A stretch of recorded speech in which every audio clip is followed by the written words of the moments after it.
2014 সাল। ইয়াহুর মতো বিশাল প্ল্যাটফর্ম যখন ভয়াবহ ক্রস সাইট স্ক্রিপ্টিং বা XSS-এর শিকার হয়, তখন নেপথ্যে ছিল একটি অদৃশ্য সুরক্ষা বলয়ের পতন।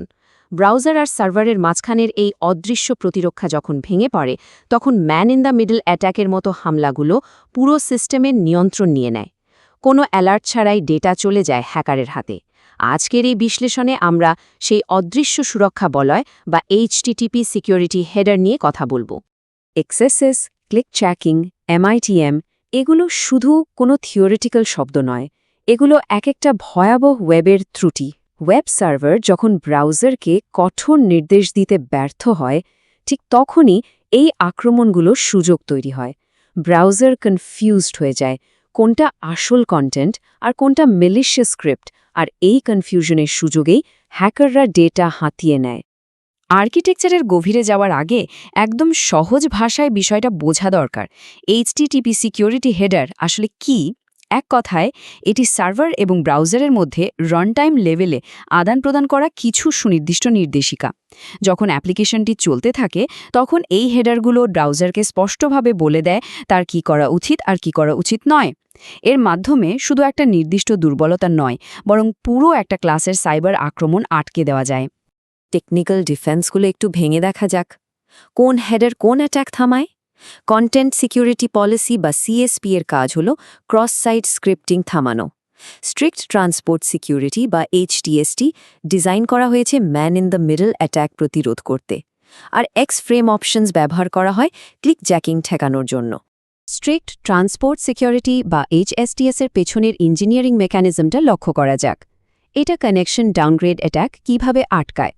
প্রথম ধাপে সার্ভার ব্রাউজারের কাছে একটা HTTPS হেডার পাঠায়, যেখানে ম্যাক্স এজ বা সময়সীমা সেট করা থাকে।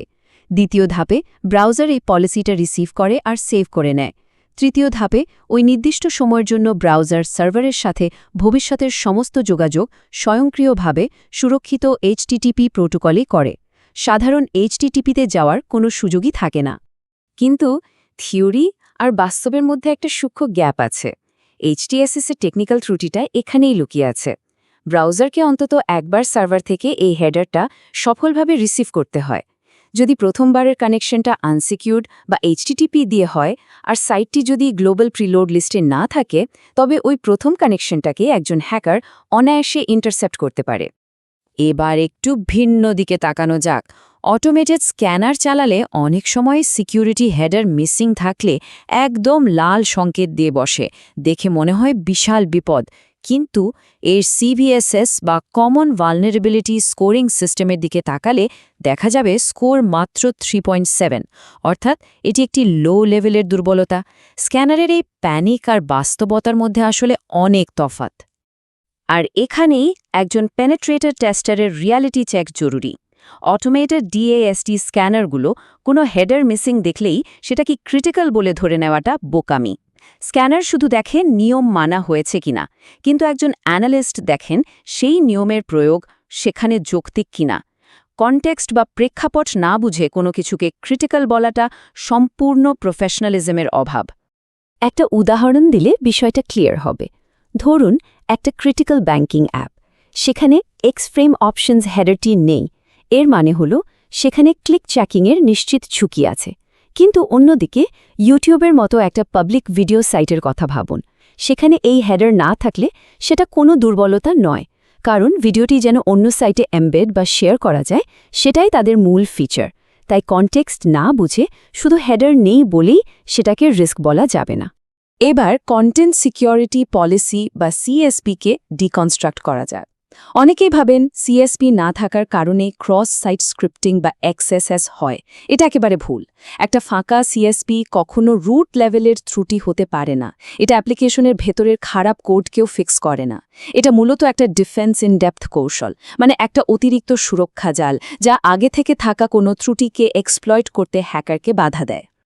ক্রস অরিজিন রিসোর্স শেয়ারিং বা কোর্স মিসকনফিগারেশনের ক্ষেত্রেও একই লজিক খাটে। একটা সাইট যদি অন্য সাইট থেকে রিকোয়েস্ট পারমিট করে, তবে সেটা কি সবসময় রিস্কি? উত্তর হল নির্ভর করছে অথেন্টিকেশনের ওপর। যদি সাইটটি কুকি ব্যবহার করে আর অ্যালাউ ক্রেডেনশিয়ালস চালু থাকে তাহলে সেখানে CSRF বা XSS এর মারাত্মক ঝুঁকি। কিন্তু যদি কুকির বদলে টোকেন ব্যবহার করা হয়, ব্রাউজার নিজে থেকে কোনো ক্রেডেনশিয়াল পাঠাবে না। সেক্ষেত্রে ওপেন কোর্স থাকলেও সেশন হাইজ্যাকের কোনো রিস্ক নেই। এতক্ষণ থিওরি আর কনটেক্সট নিয়ে আলোচনা হলো। এবার সরাসরি ডিফেন্স আর টুলের পার্টে আসা যাক। টার্গেট সার্ভারে আসলে কি HTTP রেসপন্স হেডার সেট করা আছে সেটা বের করার এবং ভেরিফাই করার সবচেয়ে সলিড উপায় হল কমান্ড লাইন। টার্মিনালে শুধু কার্ল কমান্ডটি রান করেই যে কোনো টার্গেট সার্ভারের হেডার কনফিগারেশন রিয়েল টাইমে ভেরিফাই করে ফেলা সম্ভব। দুর্বলতা বের করার পর সেটা ফিক্স করাটা সবচেয়ে জরুরি। অ্যাপাচি সার্ভারের জন্য এটা হলো একদম বাস্তব আর অ্যাকশনেবল কনফিগারেশন।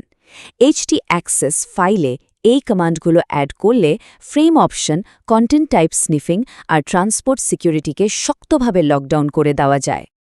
আর টার্গেট সার্ভার যদি অ্যাঞ্জেনিক্স হয় তাহলে তার সার্ভার ব্লকে এই লাইনগুলো ব্যবহার করতে হবে। এখানেও এক্সফ্রেম অপশনস এবং নসনিফ যুক্ত করা হচ্ছে, সাথে একটা বেসিক কন্টেন্ট সিকিউরিটি পলিসি দেয়া হচ্ছে যা শুধু নিজস্ব সোর্স থেকেই স্ক্রিপ্ট লোড হতে দেবে। এই কনফিগারেশনগুলো অত্যন্ত প্র্যাকটিক্যাল এবং সার্ভারকে সুরক্ষিত রাখতে যথেষ্ট কার্যকর। আজকের বিশ্লেষণের জিরোটে ভার্ডিক্ট হলো এটাই: প্রকৃত সাইবার সিকিউরিটি শুধু স্ক্যানারের রিপোর্ট কপি পেস্ট করা নয়, সত্যিকারের ডিফেন্স ইন ডেপথ আসে অ্যাপ্লিকেশনের সম্পূর্ণ আর্কিটেকচার আর তার পেছনের ইঞ্জিনিয়ারিং লজিকটাকে গভীরভাবে বুঝতে পারার মাধ্যমে। শুধু চেকলিস্ট মিলিয়ে সিকিউরিটি হয় না। তাই পরবর্তীতে যখন কোনো অটোমেটেড টুল মিসিং হেডারের অ্যালার্ট দেবে, তখন সরাসরি রিপোর্ট বানানোর আগে এই প্রশ্নটা করা জরুরি: অ্যাপ্লিকেশনটি কি আসলেই ঝুঁকিপূর্ণ, নাকি স্ক্যানার শুধু নয়েজ তৈরি করছে? এই ক্রিটিক্যাল থিঙ্কিংটাই একজন সাধারণ স্ক্যানার অপারেটর আর একজন এলিট সিকিউরিটি প্রফেশনালের মধ্যে পার্থক্য গড়ে দেয়।